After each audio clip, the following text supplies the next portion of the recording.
সালটা ছিল 1939। সমগ্র বিশ্ব যখন দ্বিতীয় বিশ্বযুদ্ধের অন্ধকারে নিমজ্জিত, তখন ব্রিটিশ শাসনাধীন ভারত জড়িয়ে পড়েছিল এই ঘূর্ণিঝড়ে। এই কঠিন সময়ে একজন নেতার আবির্ভাব ঘটে। ইনি ছিলেন আশার আলো, নেতাজি সুভাষচন্দ্র বসু। ভারতের স্বাধীনতা তার নিজের হাতে। ব্রিটিশ শাসন থেকে মুক্তি পেতে এই সুযোগ আমাদের কাজে লাগাতে হবে। নেতাজি বিশ্বাস করতেন ভারতের স্বাধীনতা তার নিজের হাতে। তিনি স্বপ্ন দেখেছিলেন এক শক্তিশালী স্বাধীন ভারতের, এখানে থাকবে না কোনো ঔপনিবেশিক শাসনের ছয়া। অদম্য এক সংকল্প নিয়ে তিনি ভারতের স্বাধীনতার জন্য আন্তর্জাতিক সমর্থন আদায়ের অভিযানে নেমে ওঠেন। নেতাজির কারিশমা এবং দূরদর্শিতা বিশ্বজুড়ে অবস্থানকারী ভারতীয়দের হৃদয়ে স্পর্শ করেছিল। তিনি যুদ্ধের কৌশলগত গুরুত্ব বুঝতে পেরেছিলেন এবং একে ভারতের স্বাধীনতার জন্য লড়াই করার একটি সুযোগ হিসেবে দেখেছিলেন। তার বার্তা ছিল স্পষ্ট: ব্রিটিশ শাসন থেকে মুক্তি পেতে এই সুযোগ ভারতকে কাজে লাগাতে হবে। আমাদের এখনই আজাদ আনতে হবে, কারণ এর উপর নির্ভর করে আমাদের জাতির ভবিষ্যৎ। নেতাজির বার্তা লাখো মানুষের হৃদয়ে একটি আগুন জ্বালিয়ে দিয়েছিল। তিনি বিশ্ব শক্তিগুলির কাছ থেকে সমর্থন খোঁজার জন্য আক্রান্ত ভ্রম করেছিলেন।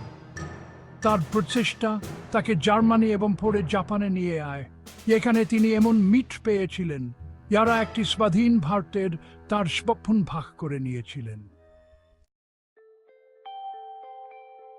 দক্ষিণ পূর্ব এশিয়ার হৃদয়ে একটি বাহিনী গড়ে উঠছিল। নেতাজির আহ্বানে উদ্বুদ্ধ হয়ে বিদেশে বসবাসরত ভারতীয়রা তার ডাকে সাড়া দিয়েছিল। তারা একটি স্বাধীন ভারতের জন্য আকুল ছিল এবং এর জন্য লড়াই করতে প্রস্তুত ছিল। এটি ছিল আজাদ হিন্দ ফৌজের জন্ম। ছিল ভারতীয় জাতীয় বাহিনী।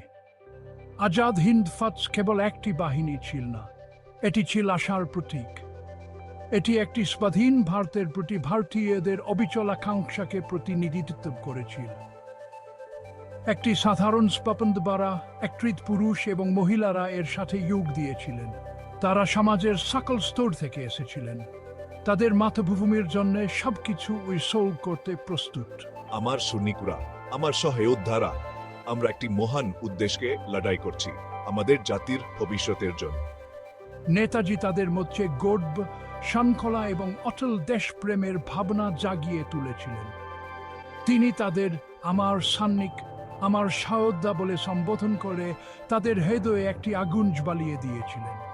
তিনি তাদের মনে করিয়ে দিয়েছিলেন যে তারা একটি মহান উদ্দেশ্যে লড়াই করছে, তাদের জাতির ভবিষ্যতের জন্য।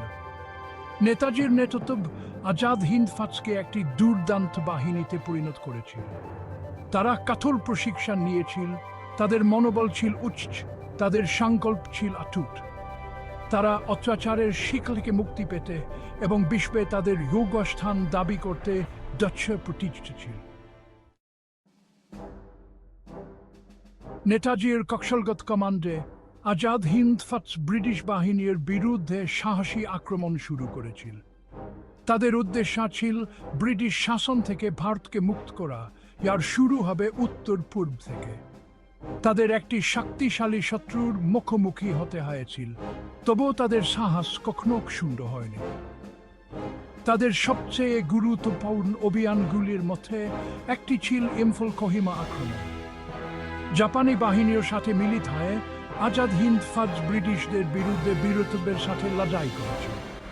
স্থানটি ছিল বিপজ্জনক, পরিস্থিতি ছিল কঠোর, কিন্তু তাদের মনোবল অটুট ছিল।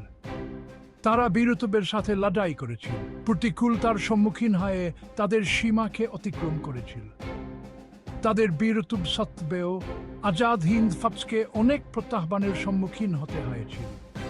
সরবরাহ কমে আসছিল এবং সৈন্য পুনরায় যোগান দেওয়া কঠিন হয়ে পড়েছিল। বর্ষাকাল তাদের জন্য রোগ ও দুর্ভোগ নিয়ে এসেছিল, তবুও তাদের সংকল্প কখনো ভেঙে পড়েনি। তারা তাদের লড়াই চালিয়েছিল, একটি স্বাধীন ভারতের স্বপ্ন তাদের মনোবল বজায় রাখছিল। যদিও অভিযানটি পরিণামে ব্যর্থ হয়েছিল, তবু এটি আজাদ হিন্দ ফৌজের সামরিক দক্ষতা এবং অটল মনোবলের পরিচয় দিয়েছিল। তাদের আত্মত্যাগ সংঘর্ষ এবং তার বাইরেও প্রতিধ্বনিত হয়েছিল। অগ্নিত মানুষকে স্বাধীনতার জন্য লড়াইয়ে যোগ দিতে অনুপ্রাণিত করেছে। চতুর্থ অধ্যায়ে অবিচল সাহস, সাহসিকতা এবং আত্মত্যাগের গল্প। আজাদ হিন্দ ফৌজের গল্প হল তাদের সৈনিকদের অসাধারণ সাহস এবং আত্মত্যাগের প্রমাণ। তারা প্রবল প্রতিকূলতার সম্মুখীন হয়েছিল, তবু তাদের মনোবল কখনো শূন্য হয়নি। তারা বীরত্বের সাথে লড়াই করেছিল, এই জেনে তাদের আত্মত্যাগ একটি স্বাধীন ভারতের পথ প্রশস্ত করবে। এমনি একটি সাহসিকতার গল্প হল লক্ষ্মী সেহগলের। ইনি একজন চিকিৎসক ছিলেন এবং আজাদ হিন্দ ফৌজের একটি নারী রেজিমেন্ট, রানী জাসীয় রেজিমেন্টের নেতৃত্ব দিয়েছিলেন। এই মহিলা যুদ্ধ দ্বারা সামাজিক রীতিনীতিকে চ্যালেঞ্জ জানিয়ে যুদ্ধের সম্মুখ সারিতে সাহসিকতার সাথে লড়াই করেছিলেন, আহতদের চিকিৎসা করেছিলেন এবং তাদের সহযোদ্ধাদের প্রেরিত করেছিলেন।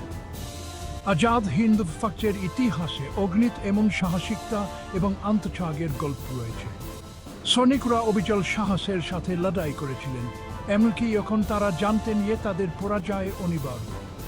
তারা জানতেন তারা কেবল তাদের জন্য নয়, বরং ভবিষ্যৎ প্রজন্মের জন্য লড়াই করছে। তাদের আত্মত্যাগ মানুষের অদম্য মনের একটি শক্তিশালী উদাহরণ হিসেবে কাজ করে। তারা প্রমাণ করেছিলেন অন্ধকারের সময়েও আশা এবং সাহস জয়ী হতে পারে।